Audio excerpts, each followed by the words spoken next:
So good morning mga boss. Today another installation po tayo ng QCY Android head unit. Yan, with reverse camera sa Montero Sport.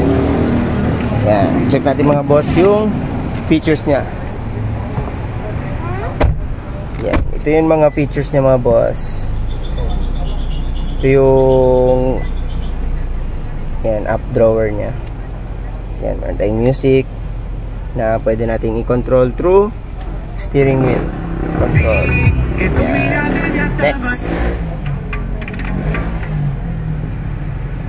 Next. Actually, gumaganda yung tunog ng stock speaker natin mga boss through DSP niya. Yan, may equalizer kasi siya. Kaya na-enhance talaga yung tunog ng mga speakers niya kahit stock lang. Yan. Click tayo doon. Then radio, working yan.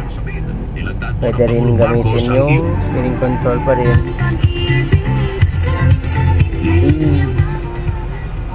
Yan, tapos balik tayo doon sa ano. So, pwede siyang downloadan kahit anong apps na gusto nyo mga boss. Kasi para lang siyang tablet na nilagay sa sasakyan. Android na po siya. Yan, may Android Auto siya. Wireless na tayo mga boss.